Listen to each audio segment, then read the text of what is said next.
nos dicen que incide una onda, la onda incidente corre acá en esta sección del cable, o sea, es decir, en el cobre empieza a correr una onda con esta frecuencia de 200 Hz. Me dan la amplitud de esa onda incidente, que es 0.5, nos dan las densidades volumétricas de cada uno de los alambres y nos piden calcular la velocidad en cada una de las cuerdas, la amplitud de la reflejada, la amplitud de la transmitida, las potencias incidentes, reflejada y transmitida. Entonces vamos a proceder de la siguiente forma. Tenemos dos secciones de cable, las voy a volver a dibujar acá para que quede bastante claro lo que va a ocurrir acá.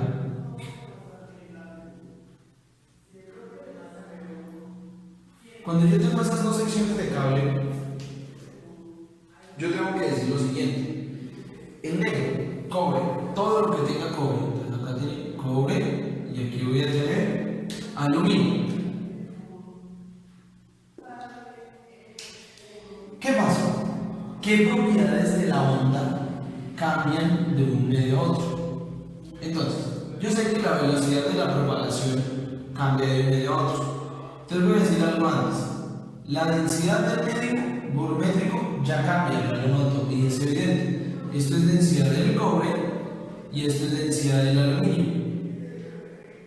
Si cambia la densidad volumétrica, cambia la densidad lineal, por tanto cambia la velocidad de propagación. Entonces aquí va a haber velocidad del cobre y aquí va a haber velocidad del aluminio. Cambia la velocidad, cambia la longitud de onda en el cobre, cambia la longitud de onda a la longitud de onda en el aluminio y va a cambiar K o el número de onda en el cobre o K número de onda en aire. Esas cambian. ¿Cuál no cambia? Claramente aquí en la interfaz voy a dibujar las que no cambian, voy a escribir las que no cambian. La frecuencia no cambia y la tensión no cambia. Esas son las dos propiedades que se mantienen constantes a lo largo de la propagación de la cuerda, bien sea en cobre o bien sea en aluminio. Entonces aquí tenemos una condición de frontera, una interfaz, una onda incidente. Entonces, ¿qué vamos a decir? Para hallar la velocidad del cobre, pues yo tengo que decir lo siguiente, para la solución de la parte A. Yo sé que la velocidad de una onda es igual a la raíz de t sobre mu. ¿Qué pasa? Que ahí no tengo a mu, no tengo una densidad. Recordemos que mu es igual a la masa sobre longitud. Yo no tengo las longitudes, por tanto no tengo forma de encontrar esas densidades lineales. Pero yo puedo decir lo siguiente. Yo puedo decir de acá, de aquí, pero mu es m sobre m, lo voy a dejar ahí. Voy a decir la densidad volumétrica, ¿a qué es igual? Pues es igual a la masa sobre el volumen. Pero el volumen yo lo puedo escribir, esto lo puedo escribir como masa sobre área transversal de cuerda multiplicado por una longitud L. Entonces, si estoy en la densidad del cobre, voy a decir que es la masa de cobre sobre el área transversal en el cobre por la longitud del cable de cobre. O sea, estoy moviéndome todo en cobre, todo en cobre. Ahora voy a decir lo siguiente: de aquí puedo despejar la masa. Yo puedo decir la masa de cobre es igual a la densidad del cobre por el área transversal por la longitud, todo en cobre. Y voy a reemplazar esta masa acá en esta densidad lineal. ¿Qué quiere decir? Que la densidad lineal va a ser igual a la masa, que es densidad del cobre por área transversal por longitud sobre la longitud del cobre. Se me va a cancelar esta con este, me va a quedar que la densidad lineal va a ser igual a la densidad del cobre, esto es volumétrica, multiplicada por el área transversal en el cobre. Y aquí me va a quedar una igualdad bastante interesante.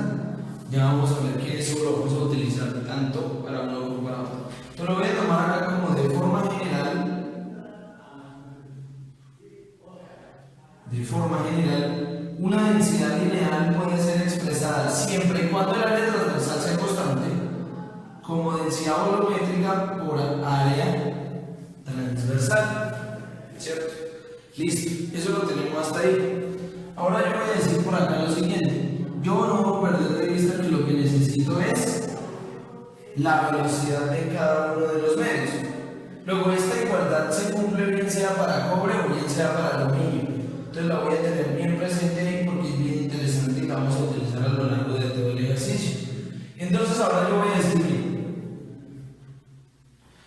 por aquí, yo puedo decir que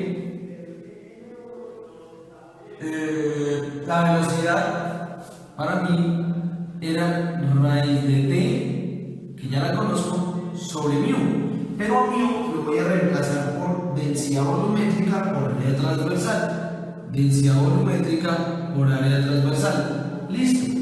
Si yo quisiera encontrar la velocidad del cobre, que es la primera pregunta, tendríamos que buscar cuánto es la densidad del cobre, que ya no la tenemos, acá está 8700, y tendríamos que buscar el área transversal del cable de cobre.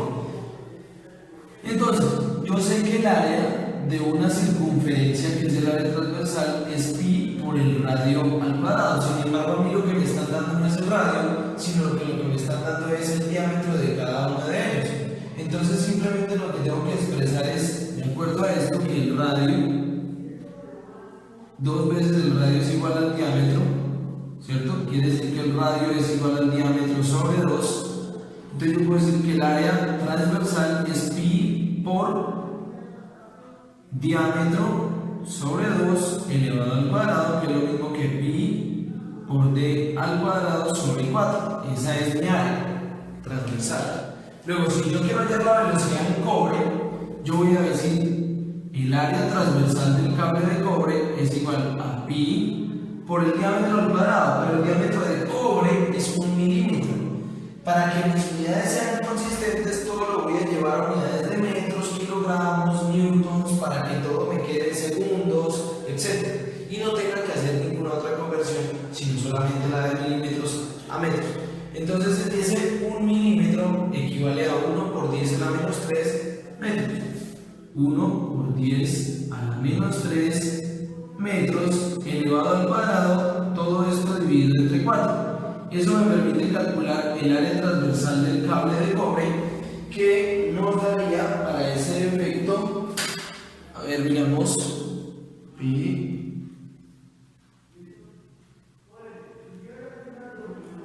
elevado al cuadrado sobre 4. Nos daría 7.85 por 10 a la menos 7. 7.85 por 10 a la menos 7, esa área transversal en metros cuadrados. Listo, ya tengo esa área transversal, entonces yo puedo decir, de aquí puedo decir que la velocidad del cobre, o de la onda cuando está avanzando en cobre, es igual a la raíz de la tensión, porque la tensión es 50 newtons, luego acá tengo 50 newtons, dividido el área transversal por la densidad. Entonces, área transversal 7,85 por 10 a la menos 7, todo esto multiplicado por mi densidad, que es densidad del cobre 8700. Entonces la velocidad del cobre de esta forma me quedaría expresada y la solución sería 85.54 metros por segundo. Esa es la primera velocidad, que es la primera pregunta que me hacen. Ahora, haciendo el mismo procedimiento para la velocidad en aluminio, me quedaría que la velocidad en aluminio es igual a la raíz de 50 newtons sobre el área transversal. Será lo mismo, pero vamos a reemplazar el diámetro y vamos a reemplazar ahora el diámetro. Entonces me quedaría que es pi por, ahora el diámetro es 4 por 10, lo pasamos a la menos 3 elevado al cuadrado sobre 4, y eso nos daría 1.25 por 10 a la menos 5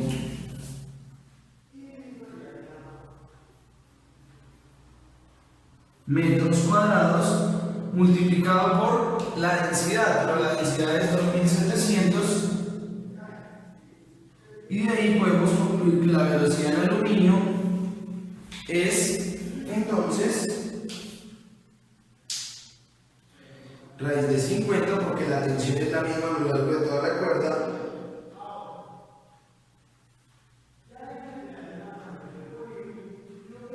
y nos quedaría que es 38.49 la velocidad en ese metro.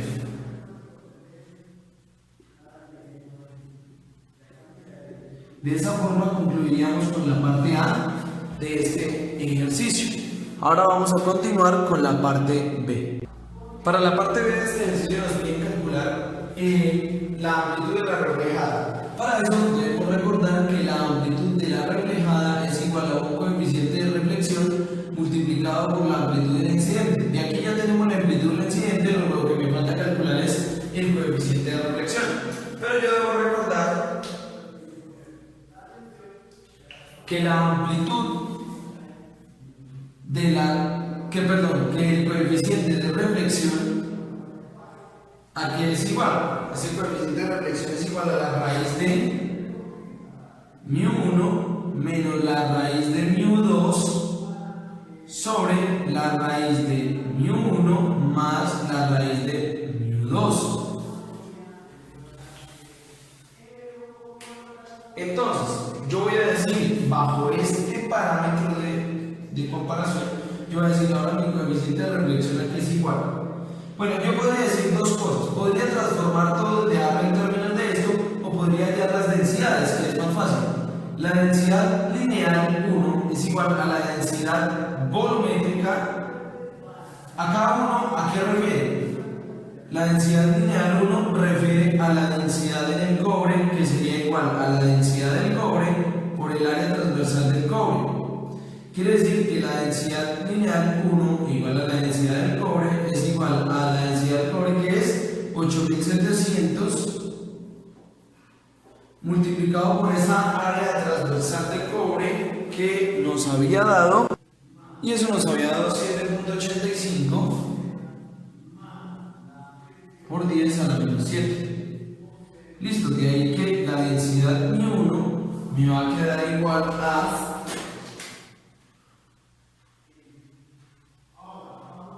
6.83 por 10 a la menos 3.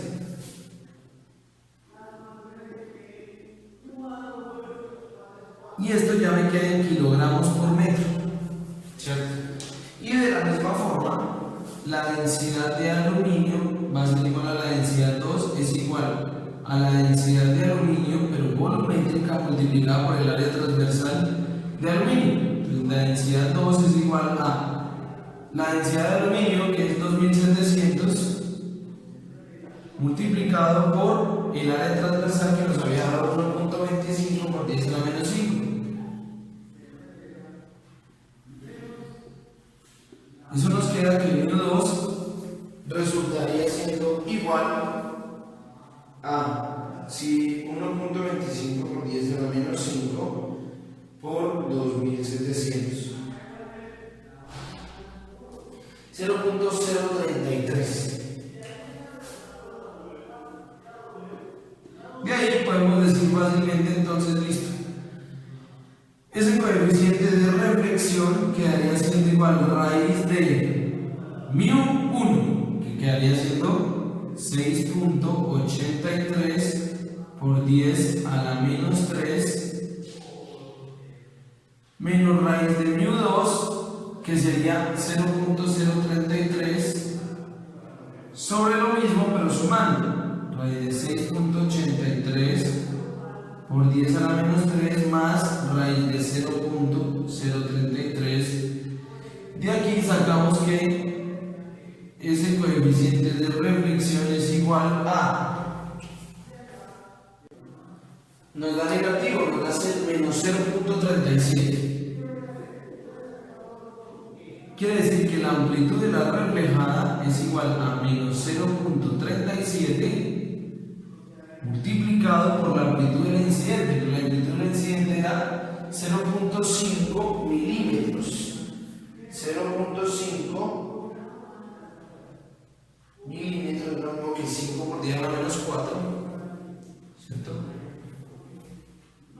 0.5 milímetros. Es lo mismo que 5 por 10 a la menos 4 metros.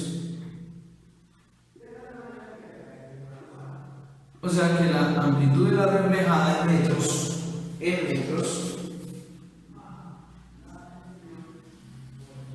es menos 1.85 por 10 a la menos 4.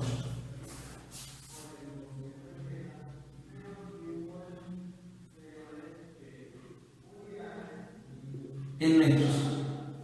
¿Listo? Luego, la amplitud de la transmitida es la siguiente pregunta.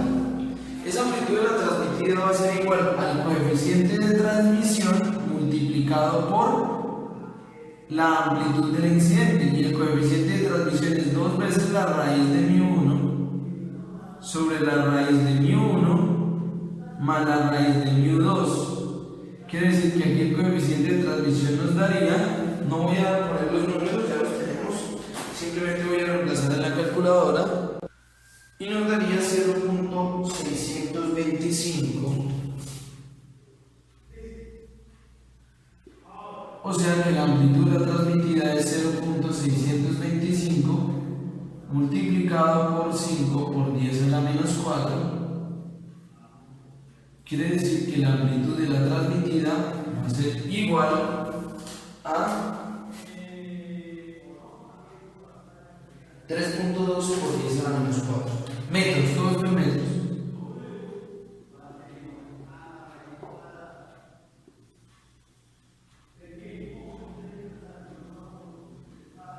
Listo, de esa forma queda solucionada la parte B de este problema. Listo, para la parte C, para la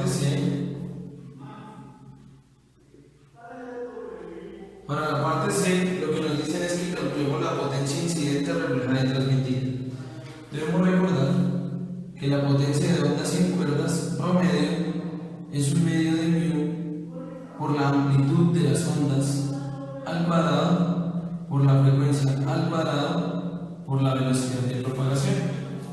Entonces, si yo quisiera hallar la potencia en el cobre, tendría que decir que es un medio de la densidad lineal en el cobre por la amplitud. Si estoy en el cobre y en el cobre está el incidente, será la amplitud del incidente al cuadrado por la frecuencia al cuadrado por la velocidad en el cobre. ¿Cierto? ¿Cuánto es la densidad lineal? Habíamos hallado una densidad lineal de cobre. La densidad lineal del cobre era 8700 multiplicado por el área transversal de cobre, que era 7.85 por 10 a la menos 7. 6.82 por 10 a la menos 3, 8700 por 6.82 por 10 a la menos 3.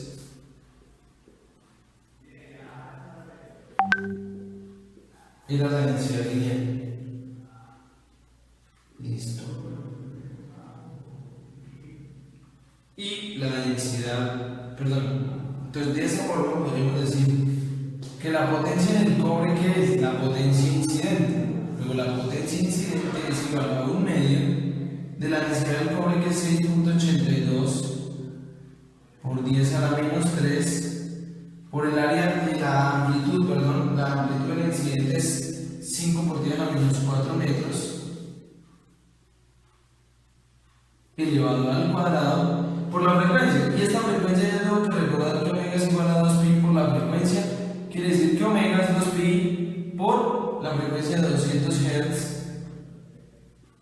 O sea, esto me da 2 por 2, 400 pi radianes por segundo, 400 pi elevado al cuadrado, que esa no cambia, por la velocidad en el cobre, y la velocidad en el cobre nos había dado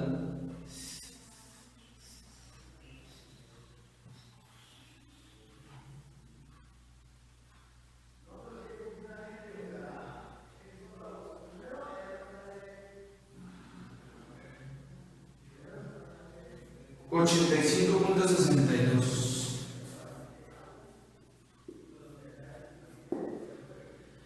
Listo, esa fue más allá de la potencia del incidente. La potencia de la reflejada, esto es importante acá señalar, la potencia de la reflejada, más que los números, es un medio de la densidad del cobre, porque la reflejada también se devuelve en el cobre, por la amplitud de la reflejada elevado al cuadrado, por la frecuencia que sigue siendo la misma elevada al cuadrado, por la velocidad del cobre, porque se sigue devolviendo en el cuadrado, en el cobre. Y la potencia de la transmitida es un medio de la densidad del aluminio por el área de la amplitud de la transmitida al cuadrado, por la frecuencia que sigue siendo la misma, por la velocidad de la propagación del aluminio. Y de esa forma se concluye el ejercicio con las tres potencias que nos solicitaban.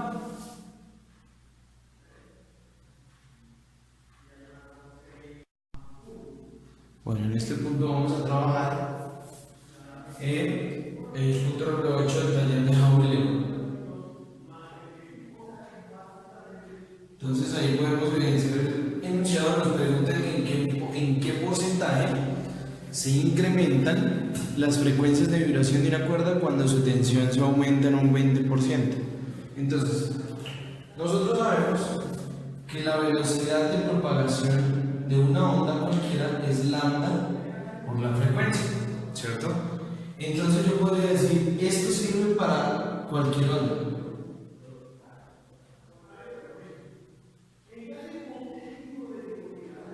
¿Cierto? Desde que sea una onda armónica. Pero ahora decimos que la velocidad de ondas en cuerdas. ¿Por qué cuerdas? Porque acá nos habla de una tensión. Entonces la velocidad de una onda en una cuerda es la raíz de T, como la tensión, sobre mu, que es la densidad lineal de masa. Esto es para ondas en cuerdas.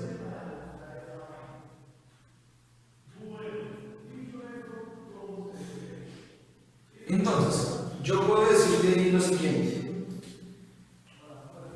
Me preguntan que tengo que alterar la tensión y que cómo se altera la frecuencia. Entonces yo digo, la frecuencia es igual a la velocidad de propagación por 1 sobre la longitud de onda. Pero la velocidad de propagación es raíz de t sobre mu. Entonces esto será raíz de t sobre mu por 1 sobre la longitud de onda, ¿cierto? Esa es la frecuencia o las frecuencias de las vibraciones que me refiere este problema.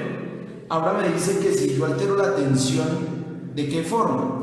Aumento el 20%. ¿Qué quiere decir que vaya a aumentar el 20%? Yo puedo decir lo siguiente. Yo digo, la tensión T es el 100% de ella misma. Así es el 100% de ella misma. Pero yo podría decir, ahora quiero aumentarle a esa tensión T el 20%. Quiere decir que la nueva tensión va a ser igual a el 100% de la tensión, 100% de T, que es T, más el 20% de su valor. Quiere decir que la tensión T va a ser igual a 1.2 por la tensión. Entonces a esta tensión la voy a llamar la tensión T', donde T' es la modificación de la tensión. Entonces, ¿qué pasa acá? Yo voy a decir lo siguiente. Ahora, la frecuencia prima es la frecuencia como se modifica debido al cambio de tensión. Quiere decir que eso va a ser igual, bajo la misma fórmula, raíz de T prima sobre mu por 1 sobre la longitud de onda. Eso quiere decir que la frecuencia P' es igual a la raíz ¿de qué? De la tensión, pero la nueva tensión es T' y T' es 1.2 por la tensión anterior sobre la densidad por 1 sobre la longitud de onda. Quiere decir que esto lo puedo escribir como la raíz de 1.2 por la raíz de la tensión sobre mu por 1 ¿cierto?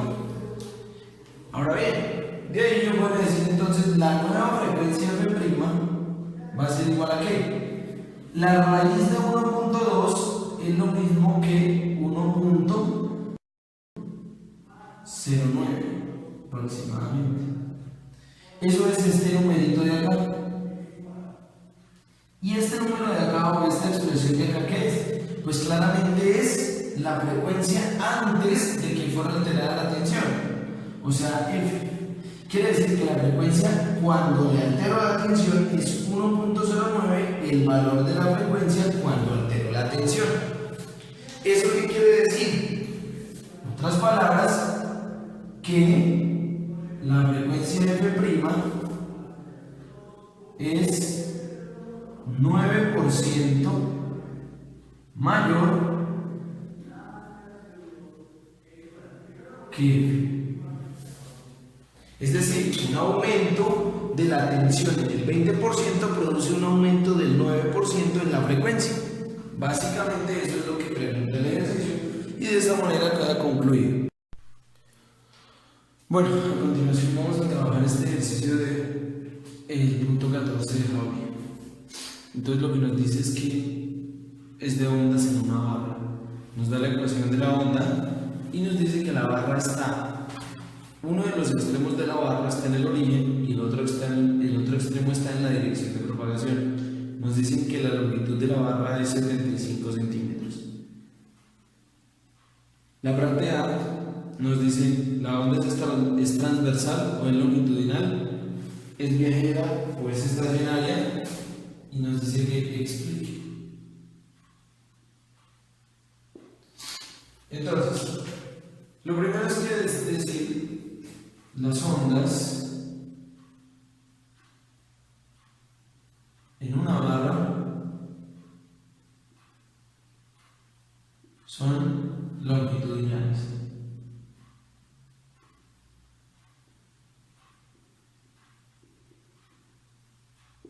Porque las partículas oscilan paralelo a la dirección de propagación de la onda.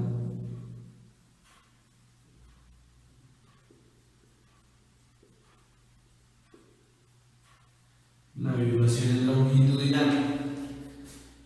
Listo. Nos dicen que si la onda es viajera o estacionaria.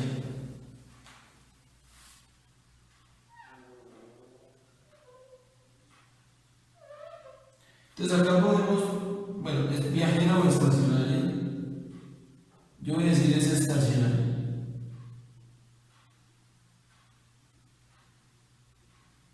¿Pero por qué es estacionaria? Resulta que el modelo de una onda estacionaria en una dimensión de propagación, o sea, solamente una dirección de propagación sobre el eje, si la propagación fuera sobre un eje,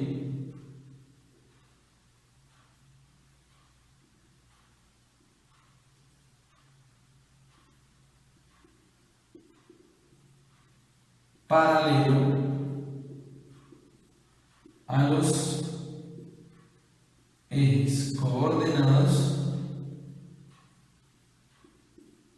la función es y de x, t o e de x, t, por ejemplo, si es en x, igual a 2a seno de kx coseno de omega t.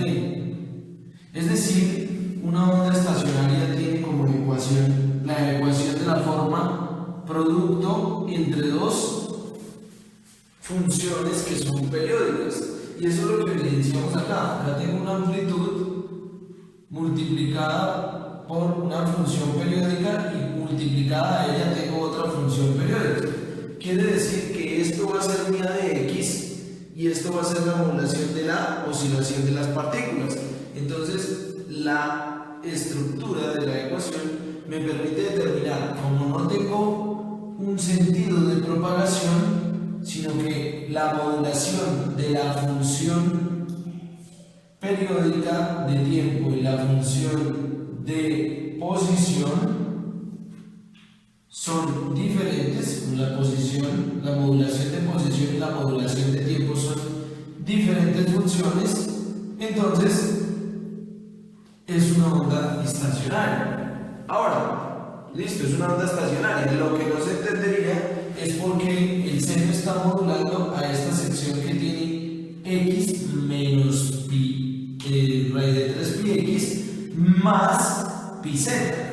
Eso refiere a que recordemos que k es en realidad un vector.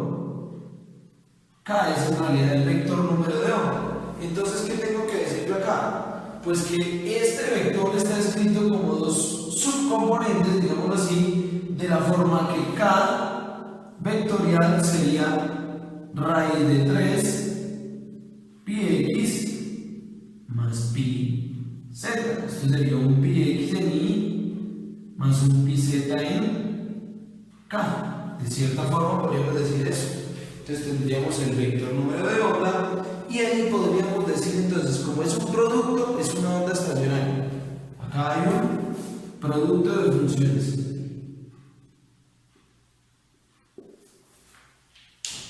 Listo. Eso es lo que nos dice la parte A. La parte B dice el valor del número de onda. Entonces, de acá vimos que siempre lo que iba a modular el seno o el coseno de la parte de posición iba a ser a de x. Luego, si esta es mi a de x, yo puedo decir entonces que el vector número de onda es esto, porque siempre a la posición está asociado k. A las posiciones o a las direcciones en las cuales o están vibrando las partículas o está oscilando o se está propagando, va a estar asociado k. Y k es un vector paralelo a la dirección de propagación. Entonces, acorde con eso, a mí me pide el valor del número de onda. Tendría que decir que el valor del número de onda es la magnitud del vector k, que sería igual a la raíz de sus componentes, ¿cierto? Que sería 3 pi al cuadrado, 3 por pi al cuadrado, primera componente elevado al cuadrado más pi elevado al cuadrado. Esa sería la magnitud del vector número de onda y tendría un valor numérico ahí, pi factorizado, pi raíz de 3, pi raíz de 3 más 1 raíz de 3 pi cuadrado.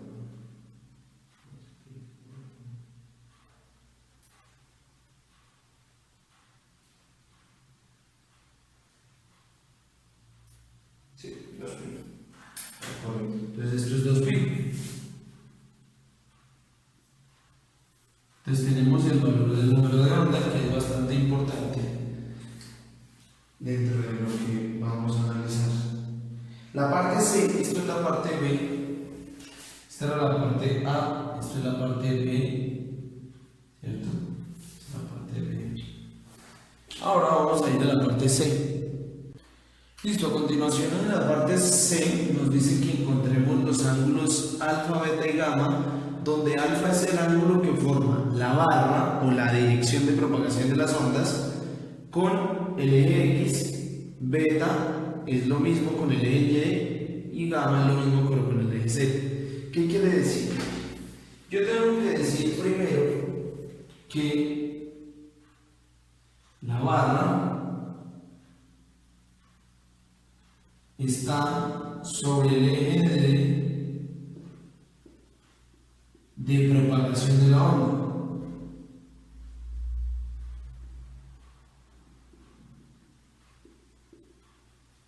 ¿Qué quiere decir esto?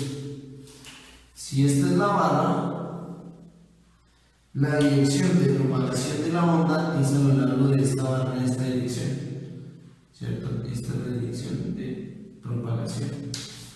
Entonces, acabando de decir que el vector número de onda es un vector que me permite establecer un vector paralelo a la dirección de propagación, yo podría decir lo siguiente: el vector k es igual a raíz de 3pi, 0, pi. Ese es un vector y es el vector número de onda. Ese vector es paralelo a la dirección de propagación. ¿Eso qué quiere decir? Que si yo voy a dibujar en el espacio esto,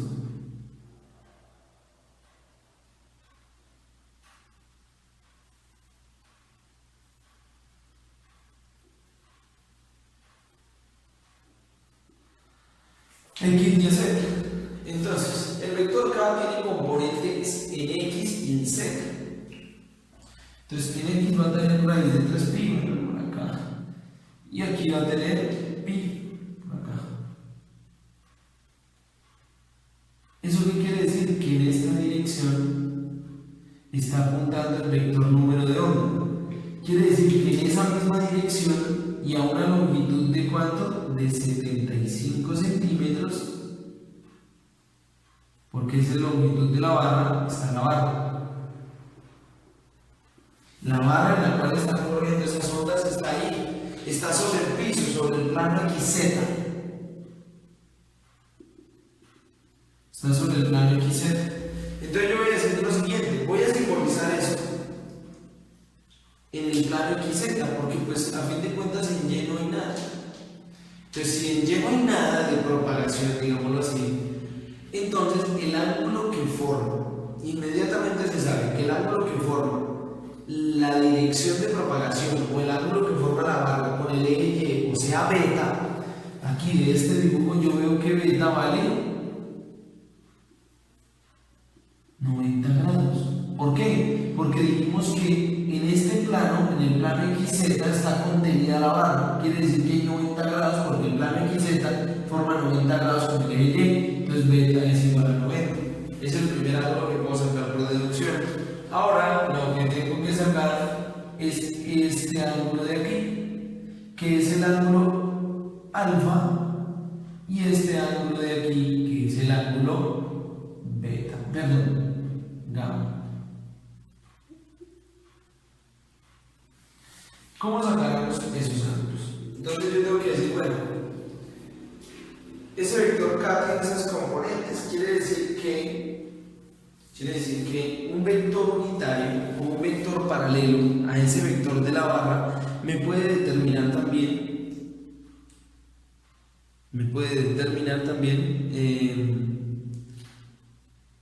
lo que es los ángulos, ¿sí? Voy a plantear esto en un plano. Me voy a ir al plano, ya como saqué el ángulo beta, me puedo ir al plano XZ.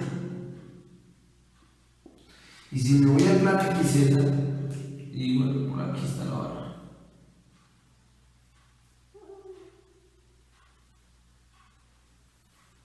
Por acá está la barra. Este ángulo que se forma con el eje X es el ángulo alfa, y este ángulo que se forma aquí es el ángulo gamma.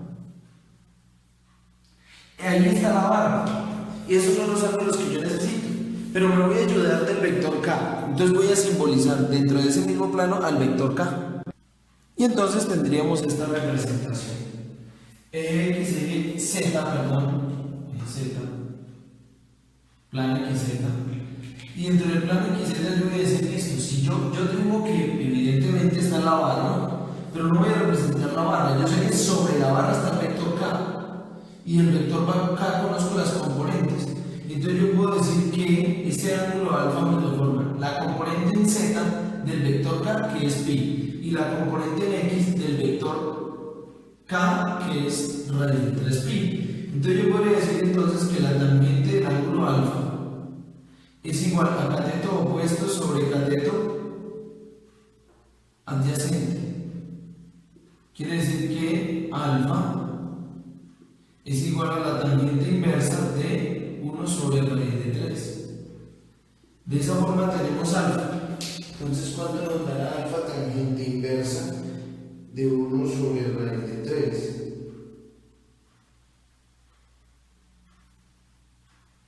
Nos da bisextos.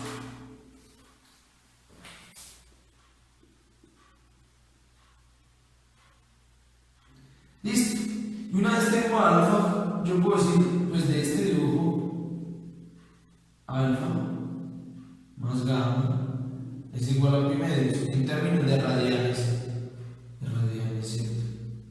Entonces de aquí podríamos decir que gamma es igual a pi medios menos alfa. Es decir, pi medios menos pi sextos.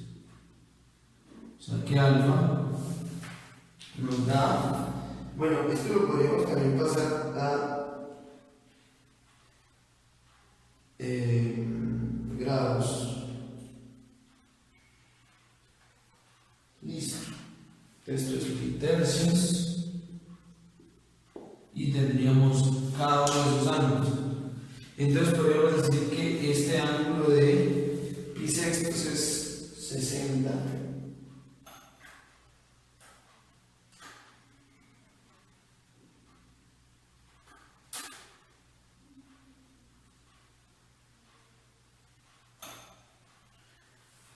Esto me da 30 grados acá. Luego si esto es 30 para 90, ¿cuánto me falta? Pi tercios.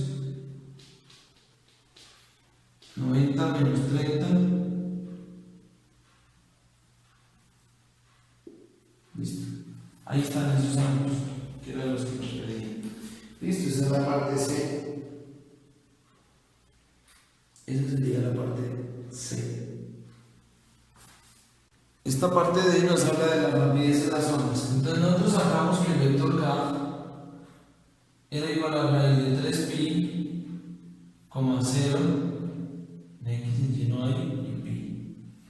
Quiere decir que de aquí vamos a decir que la magnitud de K nos había dado 2pi. Entonces yo digo, listo, yo que tengo aquí 6000 pi, ¿qué es? Omega es 6000 pi. Y yo sé que la velocidad de propagación es omega sobre K, quiere decir que 6000 pi sobre 2pi, se va pi con pi y me queda 6 dividido 2. Esa es la velocidad de propagación de esa onda en esa escuela.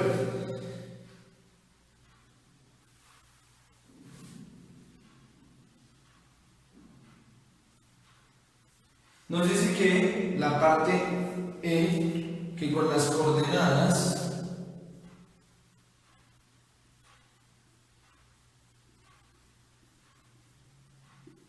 de los extremos determine si son nodos o antinodos de desplazamiento. Entonces es sencillo, simplemente tenemos que volver a ubicar la barra,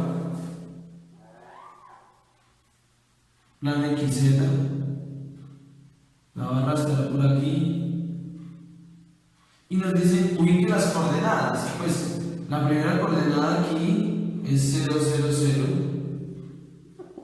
y la coordenada por aquí del punto P del extremo, esto es un extremo P1, esto es un extremo P2, va a ser, bueno, pues yo sé que este ángulo aquí alfa es igual a aquello que nos había dado antes, que era 30 grados. Y yo sé que toda esta barra mide 75 centímetros. Luego yo puedo decir que la coordenada en X de este punto, bueno, la coordenada en Y es 0. La coordenada en X va a ser 75 coseno de 30. 75 coseno de 30. Eso nos da 11.58.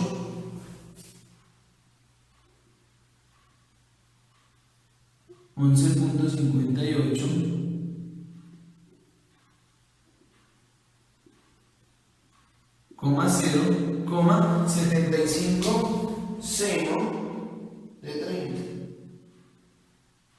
que nos daría 74,10. Listo. Esas serían las coordenadas. Y esos serían nodos de desplazamiento. Esto en P1 y P2, que son los extremos. De esa forma queda concluido el ejercicio. Listo, entonces en este ejercicio nos dicen que una fuente puntual emite en todas las direcciones de manera uniforme y nos da un dato. A 4 metros de la fuente tenemos una intensidad de 0,0500 vatios sobre metro cuadrado. ¿Qué tenemos que saber acá? Que la intensidad es igual a la potencia sobre área. Si emite uniformemente, yo puedo cambiar esta fórmula por potencia dividido un área, pero el área de una superficie esférica, que es 4πr cuadrado, donde r va a ser pues justamente esa distancia. Entonces de aquí podríamos decir de una vez la potencia emitida es igual a ¿qué? A la intensidad que tenemos a esa distancia multiplicado por 4pi r al cuadrado.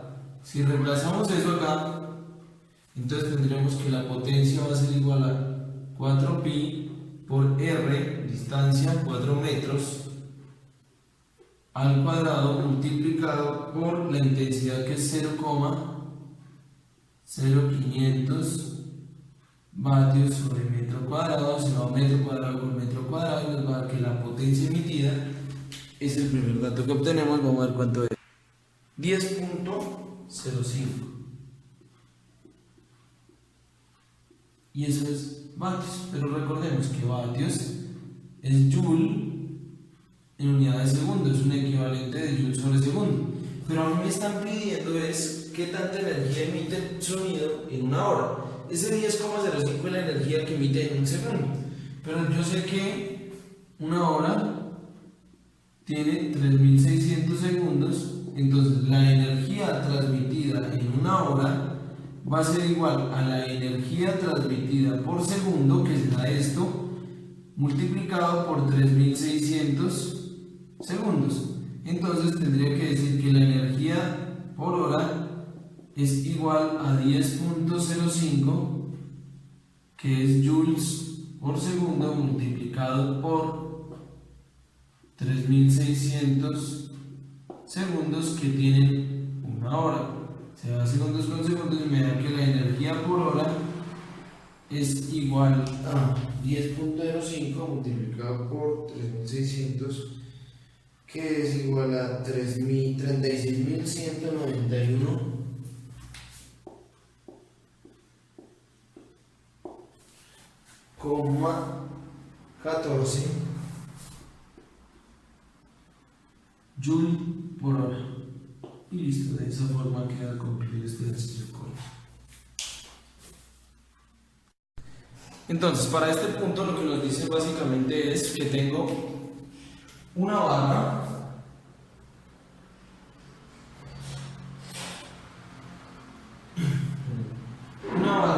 conectada a una fuente de vibraciones. Entonces yo digo, esta es mi fuente de vibraciones, y a eso está conectado una barra elástica, es decir, que puede vibrar, que está empotrada posteriormente aquí, o sea, en un extremo fijo, con empotramiento a una pared, por ejemplo. Y este señor, esta es la fuente. Esa fuente se mueve de la forma S igual a A sub 0 seno de omega t. Quiere decir que es una fuente armónica, quiere decir que es una onda armónica. Esas son las primeras conclusiones que hay que sacar ahí. Entonces, una onda armónica es una fuente armónica, y la barra es elástica, lo que quiere decir que se puede poner a oscilar ahí. Entonces, ¿qué vamos a hacer aquí? Lo que nos dice primero es, bueno, ojo, esta densidad es la densidad de la pared. en la cual se puede encontrar empotrada, o la densidad del medio 2, que es mucho mayor a la densidad del medio 1, y eso me lo dice el problema. Entonces lo que me pide es primero hallar la ecuación de la onda estacionaria, y segundo hallar la ecuación de nodos y antinodos si aquí es x igual a 0. Entonces, ¿qué puedo decir? Listo, yo voy a decir que la barra tiene una longitud L, etc. Entonces voy a decir lo siguiente. Voy a plantear una ecuación de una onda incidente. Quiere decir, va a haber una deformación, una perturbación del medio que va a correr aquí a lo largo, todo a lo largo. ¿Sí? Esta fuente de onda puede poner a vibrar esto y las partículas van a vibrar con esta frecuencia. Entonces yo puedo decir, listo, la ecuación de onda es de la onda incidente. Esta es la onda psi incidente. Va a ser una onda psi incidente que se propaga en x, t, es de la forma una amplitud, ¿sí? Una amplitud, multiplicado por, que no conozco, esta se llama una amplitud de la onda incidente, ¿cierto? Multiplicado por el seno, puede ser de k por x menos omega por t, para garantizar que la propagación sea en esta dirección. Luego, ¿qué va a ocurrir? Que esa perturbación, que yo la puedo simbolizar de esta forma, va a llegar a la pared. Y va a llegar a la pared, y ¿qué tengo que ver? Que hay una frontera. Y si hay una frontera, yo tengo que decir, bueno, lo que voy a hacer es tomar condiciones de frontera en x igual a L, cambio de medio. Entonces tengo que decir que ¿qué va a pasar ahí? Voy a decir, va a haber una onda Y reflejada de x, t, que va a ser de la forma amplitud de la reflejada multiplicada por el seno de k por x más omega por t.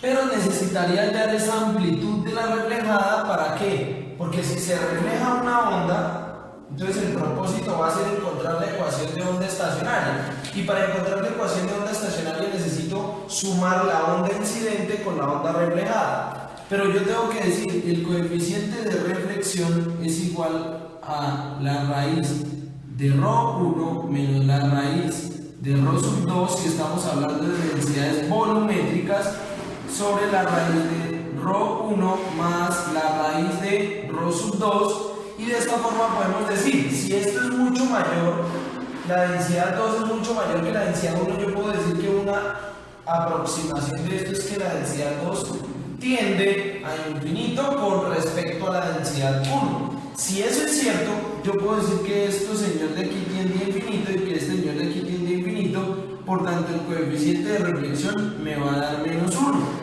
¿Por qué? Porque un número menos infinito me da menos infinito. Sobre infinito me da menos infinito sobre infinito menos 1.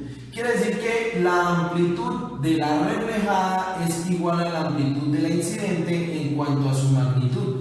Por tanto, la onda phi reflejada de x, t va a ser igual a la amplitud de la incidente, igualita negativa, por el seno de k por x menos omega por t.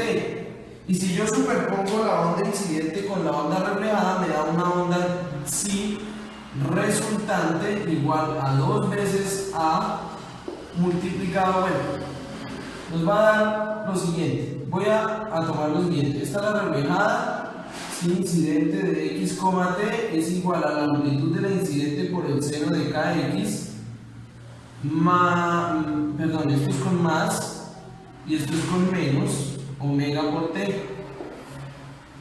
Si yo sumo esas dos, tengo que aplicar esta identidad, que el seno de A más el seno de B es igual a 2 veces el seno de A más B sobre 2 por el coseno de A menos B sobre 2. Y aplicando esa identidad trigonométrica, yo digo la phi resultante va a ser igual a 2 veces la amplitud de la incidente multiplicado por el seno de A más B sobre 2. ¿Pero qué es el seno de A más B sobre 2? Va a ser kx más omega t, que es A, que sería este ángulo, más este ángulo, kx menos omega t, todo esto sobre 2, y eso sería el argumento de la función seno. Pero ese argumento de la función seno, yo puedo describirlo como, mire qué pasa acá, para simplificar de una vez. Me va a quedar omega t positivo, se va a cancelar con omega t negativo, entonces me va a quedar kx más kx, me queda 2 veces kx, sobre 2, solo kx, entonces puedo borrar todo esto y simplificar a que esto me queda solamente seno de kx coseno de omega t. De esa forma ya tendríamos la ecuación de la onda estacionaria, que es la resultante de esas dos. Entonces ahora, para esta siguiente parte lo que nos dicen es que calcule la posición de nodos y antinodos. Entonces, ¿qué vamos a hacer? Vamos a hacer lo siguiente. La posición de nodos, nosotros encontramos esta ecuación de onda. Y de x y de x, t igual a 2 veces a por el seno de kx coseno de omega t. Entonces vamos a decir que a esta ecuación la vamos a partir en dos, en una primera parte que se va a llamar a de x y es a seno de kx. Entonces a seno de kx se va a llamar a de x. ¿Listo? Entonces si ese es mi a de x, voy a decir que para nodos a de x es igual a 2a seno de x, seno de kx, y lo voy a igualar a 0 porque la posición de los nodos son puntos donde la amplitud es 0.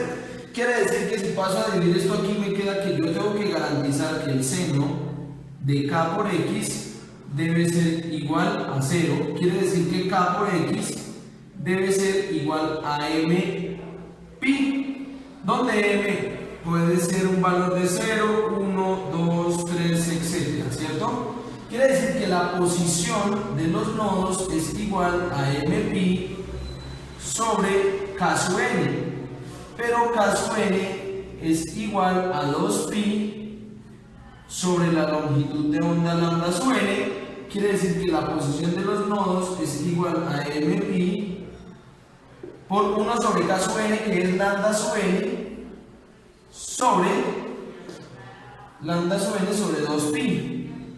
Se va pi con pi y esto me queda m pi, m lambda sub n sobre 2. Pero ¿qué es lambda sub n? Pues lambda sub n es igual a 2l sobre n. Por tanto, 1 sobre lambda sub n es igual a n sobre 2 veces l, ¿cierto? Bueno, esto no lo necesitamos lambda sub n. Entonces la posición de los nodos tendría que ser igual a m por lambda sub n, que es 2l sobre n, igual teníamos que era m lambda sub n sobre 2, entonces aquí me faltarían 2, se va este 2 con este 2 y me queda m por n sobre n, donde n ¿qué son? Entonces aquí tengo que decir que n son los modos de vibración,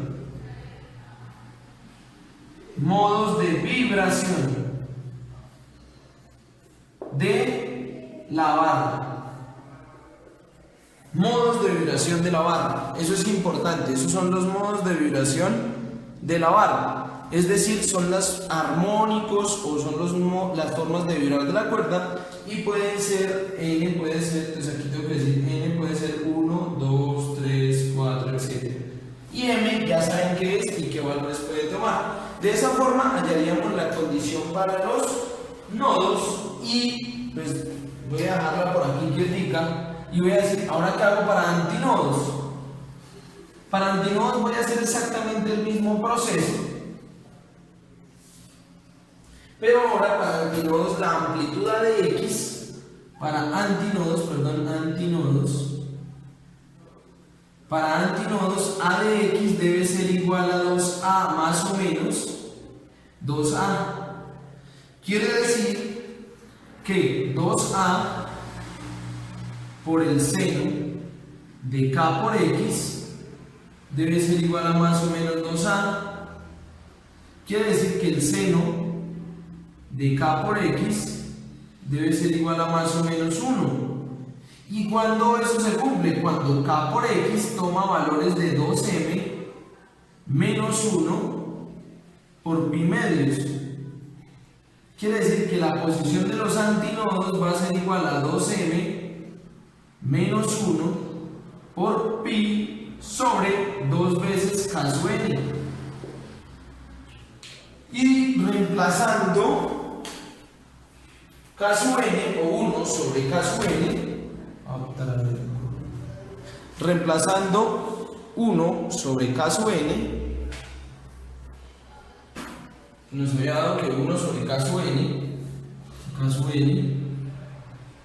1 sobre K sub n era igual a lambda sobre 2pi, porque K es igual a 2pi sobre lambda, luego si lo invierto, lambda sobre 2pi. Entonces la posición de los antinodos me queda igual a 2m menos 1 por pi sobre 2 por 1 sobre K sub n, que es lambda sobre 2pi. Se va esto con esto y me queda que la posición de los antinodos es igual a 2m menos 1 por lambda, se va pi con pi sobre 4 veces, sobre 4, perdón. Y lambda es igual a 2L sobre n, donde n son los modos de vibración de la cuerda. Por tanto, esto me queda 2m menos 1 por lambda, que es 2L sobre n por 4. Y esta es la posición de los antinodos. Entonces este es un punto tipo parcial en el cual pues nos dicen que hay una onda que se propaga, es una onda plana que se propaga en una cuerda en el eje X a una velocidad de 300 metros por segundo, y me dicen dos puntos, a X igual a 6 metros y X igual a 12 metros de la fuente,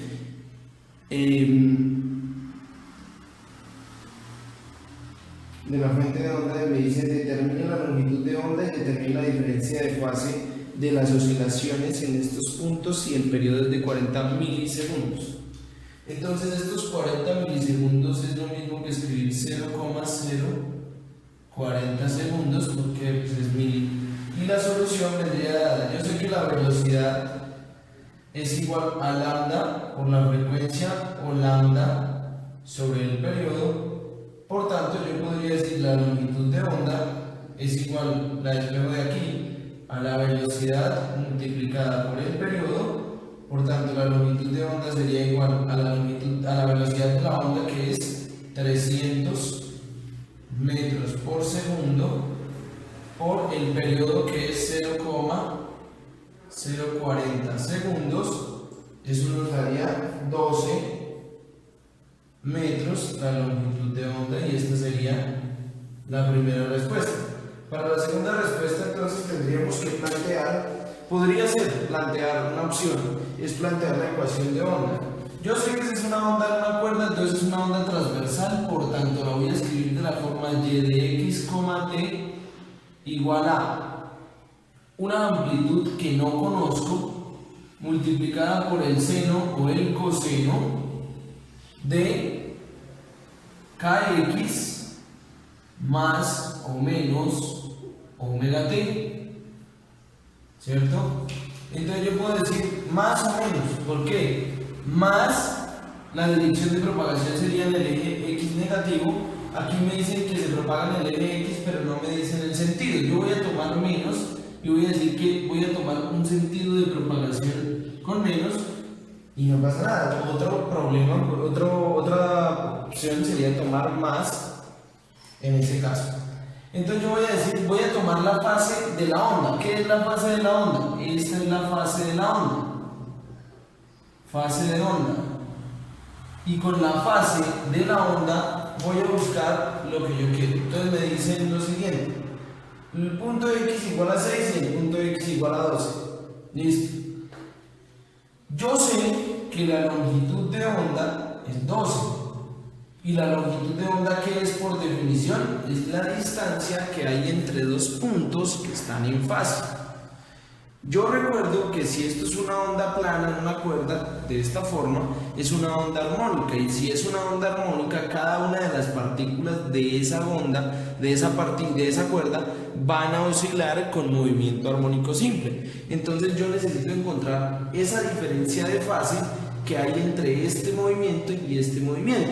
Pero entre estos dos hay una distancia igual a 6 metros. Esa es la distancia que hay. Entonces yo podría simbolizar esto como que aquí está la cuerda, que es una asociación de varios puntos que están enlazados, y todos esos puntos están vibrando con movimiento armónico simple de arriba abajo, porque es una onda transversal. Entonces yo digo, listo, está la fuente, por aquí, digamos, de aquí a aquí hay 6 metros, y está esta partícula, y esa partícula, la voy a representar, aquí está en rojo esta partícula, y la otra partícula que voy a analizar es la que está a x igual a 12 metros.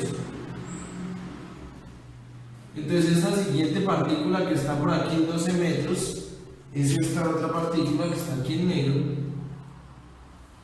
Entonces yo quiero analizar cuál es la diferencia de fase entre esas dos partículas. Es decir, yo sé que la partícula roja está oscilando con movimiento armónico simple de arriba a abajo. Entonces si aquí fuera un punto de equilibrio, ella está oscilando de aquí arriba abajo, y la negra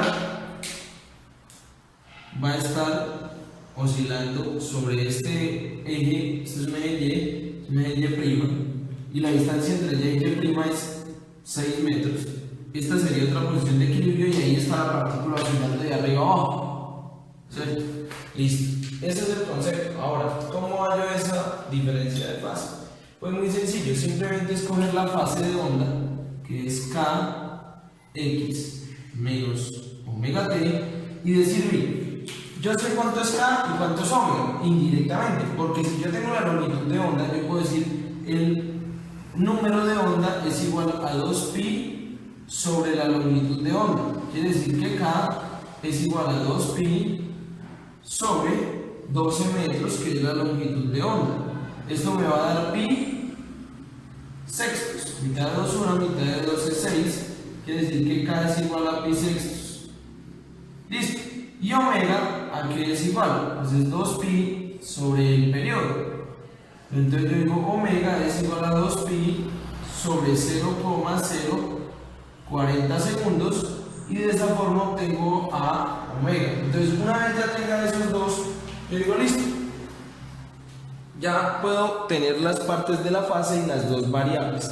Ahora, yo tengo que entender que sin importar el tiempo en el cual transcurra esto, sin importar el tiempo, no importa este tiempo t, no importa, la diferencia de fase entre dos partículas que están a una distancia constante es la misma siempre, sin importar el tiempo. ¿Por qué? Porque a pesar de que el tiempo esté transcurriendo, a cualquier tiempo la diferencia de fase va a ser la misma, porque estas ondas son unas ondas armónicas con diferencia de fase constante.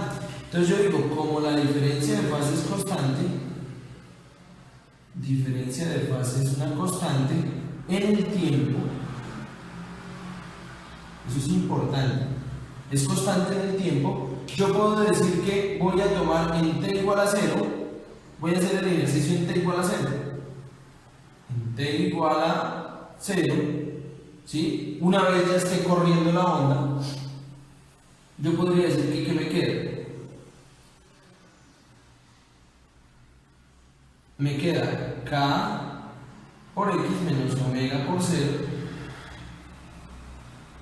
donde la fase ¿qué va a ser? La fase ¿qué va a ser? Bueno, no, tomemos esto mejor en un tiempo t primo, para que no se me anule nada la fase, menos omega por t primo. Y entonces ahí ¿qué puedo decir? Si yo miro que esto de aquí es una constante, y si a x lo vuelvo una constante, ¿qué pasa? Pues si a x lo vuelvo una constante, simplemente me va a quedar un movimiento armónico simple, porque me va a quedar a por el seno de omega t más una fase, porque esto es una constante todo, entonces ya no va a dar dependencia de x, porque x está fijo. Entonces, ¿qué tengo yo? Que me quedaría la fase completa de la onda K para x igual a 6. Primero, para x igual a 6 me quedaría K por 6 menos omega t u omega t menos K por 6, no importa. Entonces me quedaría que esto que queda aquí, K por el número, es la nueva fase.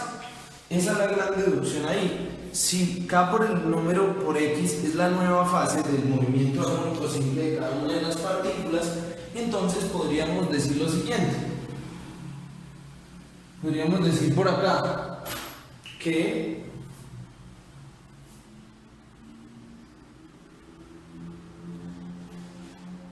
la fase para x igual a 6, que sería una fase Φ1 es igual a ¿qué? K es pi sextos por 6, quiere decir que la fase Φ1 es igual a pi.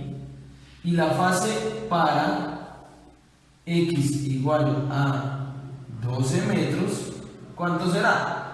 Pues yo sé que esto es K por 12 metros es igual a la fase Φ1 y la fase Φ2, perdón, porque esto es igual a Φ2. Entonces Φ2 terminaría siendo pi sextos o 2 pi sobre lambda por lambda. Quiere decir que sería pi sextos por 12, que sería lo mismo que 2pi.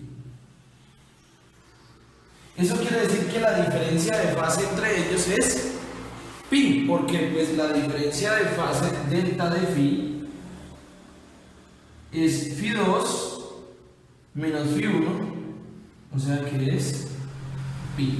Y de esa forma queda concluido este ejercicio.